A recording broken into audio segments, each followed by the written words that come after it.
Hello guys, this is Swati and I watched movie Prithviraj and I'm so disappointed with that because मैंने इस movie को देखने के पहले काफ़ी इंटरव्यूज़ देखे थे जिसमें बताया जा रहा था कि उन्होंने 18 इयर्स रिसर्च की है इस मूवी को बनाने के पहले। दैट टू यशराज बैनर की मूवी थी और अक्षय कुमार इसमें पृथ्वीराज जी का रोल प्ले कर रहे थे। तो आई वॉज़ एक्सपेक्टिंग कि एटलीस्ट जब अक्षय कुमार को इतना बड़ा रोल मिलेगा, इतने बड़े किसी को बड़े कैरेक्टर को परफॉर्म करने को उनको मिलेगा तो वो शायद इस चीज़ को सीरियसली लेंगे। बट अक्षय अगेन फेल्ड मी और उन्होंने बहुत ही लाइटली, बहुत ही ऐसा लग रहा था कि वो एफर्टलेसली करने की कोशिश कर रहे थे। बट अक्षय, आपको उसमें थोड़ा एफर्ट डालना चाहिए था, आप एफर्टलेसली पृथ्वीराज नहीं लग रहे थे।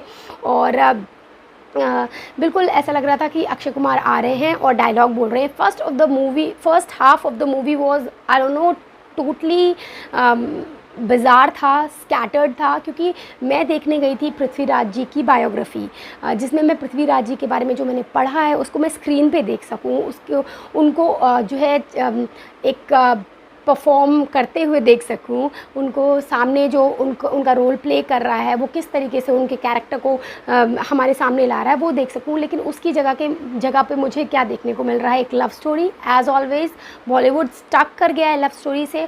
और पृथ्वीराज की लाइफ जो है इतने सारे उस समय जो चल रहा था उस समय सिचुएशन की, इतने सारे अटैक्स हो रहे थे बार बार वन आफ्टर अनदर, बट उस चीज़ की सीरियसनेस को इतना ज़्यादा उसमें नहीं दिखाया गया है। बस एक लव स्टोरी स्टार्ट कर दी गई है और first half of the movie में जो पृथ्वीराज हैं बस एक थोड़ा सा एक वॉर सीक्वेंस डाल दिया है और पृथ्वीराज उसी में इन्वॉल्व रहते हैं। और या फिर जो है वो इतने जब उनकी शादी होती है तब वो गाने इमेजिन करने लगते हैं और उसके बाद ऐसा लगता है जैसे वो जो है डेजर्ट पे पहुंच जा रहे हैं, हवाएं चल रही हैं। तो इस चीज़ को क्यों रिपीट कर रहे हैं ऐसी मूवी में जिसमें लोग अपने जो हमारे फिगर्स हैं, ग्रेट फिगर्स हैं, जिनको हम आइडल की तरह देखते हैं, जिनकी ब्रेवरी के किस्से हम अपने बच्चों को सुनाना चाहते हैं, उनको एक इतना लाइट सा प्रेजेंट कर रहे हैं। तो या तो इन्होंने एक मास मूवी बनाई है जिसमें आपको अपने IQ को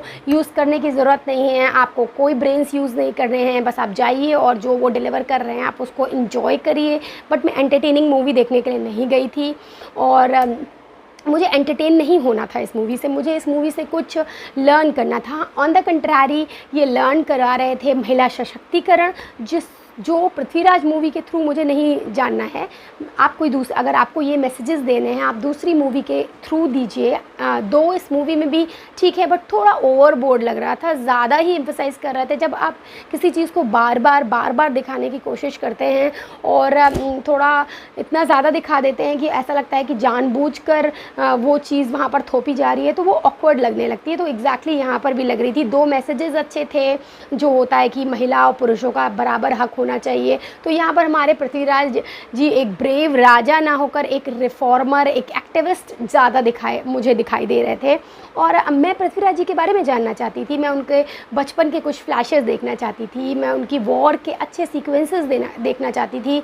और यहाँ पर ऐसा लग रहा था जैसे बॉलीवुड को ये फंडा पता चल गया है कि आप धर्म के बारे में बोलिए तो जनता आएगी, देखेगी, आप महिलाओं के सशक्तिकरण के बारे में बोलिए तो जनता आएगी। तो उन्होंने ये सारे कंसेप्ट उठाकर ये पृथ्वीराज जी की जो मूवी है इसमें बैठा दिए हैं और हम सब देखेंगे उसको।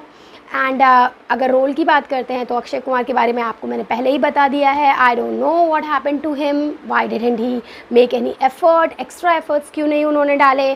जैसे अगर रणवीर सिंह की मूवी देखते हैं, मूवी तो अगर आप सॉन्ग्स की ही बात कर लें तो उसमें वो एफर्ट डालते हुए दिखते हैं। अगर वो विलेन का रोल भी प्ले करते हैं तो उसमें कुछ पावर होता है। ये यहाँ पर बिल्कुल भी मुझे नहीं सूट कर रहे थे और मुझे नहीं लग रहा था कि उन्होंने कोई एक्स्ट्रा एफर्ट डाले हैं उसमें। अगर पता नहीं, मुझे उनकी मूंछ जो थी वो भी नकली लग रही थी, अगर आप असली उगा लेते तो ज़्यादा बेटर लगती। देन अगर आते हैं संजय दत्त पे, एग्जैक्टली ये जो बिग स्टार्स हैं क्या कर रहे थे उसमें, I don't know. Sanjay Dutt भी ऐसा लग रहा था कि बस आए हैं और उन्होंने कुछ अभी तुरंत डायलॉग्स याद किए और आके बस वो बोल दे रहे थे।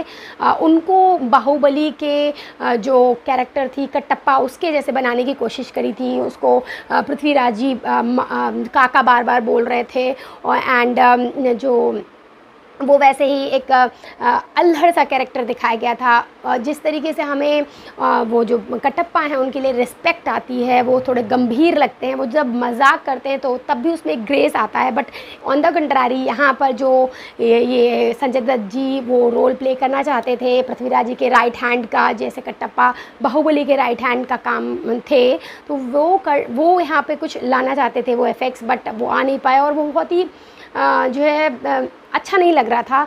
ऐसा लग रहा था कि जानबूझकर जो है वो चीज़ क्रिएट कर रहे हैं। और हंसी, जब कोई भी कॉमेडी सीन आता था तो आसपास के जितने लोग बैठे हैं सारे वो सब हंसने लगते थे। ऐसा लग रहा था ज़बरदस्ती हमें कहा जा रहा है कि ठीक है अब ये कॉमिक सीन है और आपको हंसना है इस चीज़ पे, तो उसमें हंसी मुझे नहीं आ रही थी। देन अगर एक्ट्रेस की बात करते हैं मानुषी छिल्लर, तो उन्होंने मुझे बहुत सरप्राइज़ किया। मैंने एक्सपेक्ट किया था उनको क्योंकि वो पेजेंट्स जीत कर आई हैं और उसके बाद उन जैसे बाकी सारी एक्ट्रेसेस को लिया जाता है उसी तरीके से इनको भी ले लिया गया है।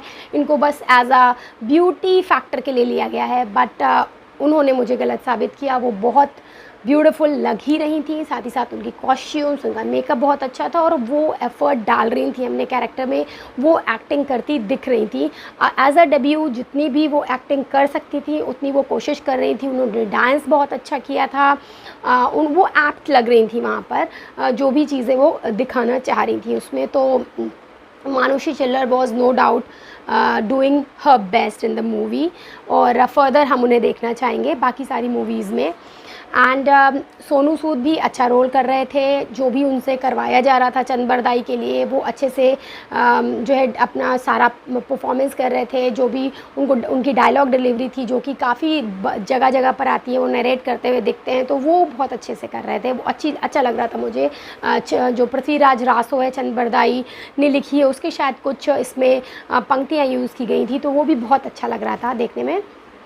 जो सबसे स्टार्टिंग का सीन है जिसमें जो ट्रेलर में भी दिखाया गया, इवन ट्रेलर मुझे बहुत ज़्यादा प्रॉमिसिंग नहीं लग रहा था जब मैंने देखा था, but still I was expecting कि कभी कभी ऐसा होता है कि ट्रेलर में इतना ज़्यादा चीज़ें वो नहीं दिखा पाते हैं, बट मूवी बेटर होती है। तो इसी की वजह से मैं देखने के लिए गई थी कि इसमें मुझे शायद ज़्यादा देखने को मिलेगा। ट्रेलर से आप इतना सब कुछ नहीं जान सकते हैं, लेकिन जैसा ट्रेलर था वैसी मूवी है। थोड़ी ऐसा लग रहा है कि इस तरीके की मूवी बनाई गई है कि आप अपना दिमाग मत यूज़ करिए, आप बस एंटरटेनमेंट के लिए जाइए और वहाँ जाकर अपने दिमाग को बिल्कुल बंद कर दीजिए और जो स्क्रीन पे दिखा रहे हैं या जो भी डायरेक्टर दिखाना चाहता है बस आप देखते रहिए और उसमें से सीन अच्छे अच्छे सेलेक्ट करने की कोशिश करिए जो आपको अच्छे लग रहे हैं और खुश हो जाइए कि आपको ये अच्छा सीन देखने को मिला। लेकिन ऐसा नहीं होता। जो फाइट सीक्वेंस भी दिखाए गए थे वो ट्रॉय मूवी जैसे मुझे लग रहे थे। जो रात में अटैक करना गौरी का पृथ्वीराज जी के कैंप्स पे और फिर उनको पकड़ के ले जाना, वो भी ट्रॉय मूवी जैसा लग रहा था। अफ़गानिस्तान में अपने आप वो कोलोसियम जैसा बन के स्टेडियम जैसा पता नहीं कहाँ से आ गया था, और जिसमें वो सब जो रोमन्स और ग्रीक्स में होता था कि जैसे स्पार्टकस या रोम में दिखाते थे कि बीच में लड़ा रहे हैं और बाकी सारी जनता किनारे सर्कल में बैठी हुई है और वो सारी चेयर अप कर रही है, वो पता नहीं कहाँ से हो रहा था। इस तरीके की क्रिएटिव लिबर्टी बहुत सारी ली गई है और बहुत सारी चीज़ों की याद आ रही थी, जैसे बाहुबली की याद आ रही थी, ट्रॉय की याद आ रही थी, स्पार्टकस के कुछ सीन्स याद आ रहे थे कि इस तरीके से वहाँ पे फाइट दिखाया जाता था कि जिसमें फाइटिंग कराते थे लोगों से। तो ये सारी चीज़ें नहीं मुझे एक्सपेक्टेड थी। आप दिखाइए और अच्छे से दिखाइए, इंडियन वर्जन दिखाइए, हम देखेंगे। और अगर आप हिस्ट्री को अच्छे से प्रेजेंट करेंगे तो भी हम देखने के लिए तैयार हैं। But I was expecting much more from this movie and कुछ मैसेजेस हैं जो अच्छे हैं नो डाउट, बट इस मूवी में ज़बरदस्ती ठूसे हुए से लग रहे थे। एंड ठीक है, इतना दिखाया है इन्होंने, तो मैं ये थिएटर में जाके देखने के लिए नहीं रिकमेंड करूँगी। एक सीन है जो लाइन वाला है जो शायद उसमें भी दिखाया है, ट्रेलर में दिखाया है, वो बहुत अच्छा है।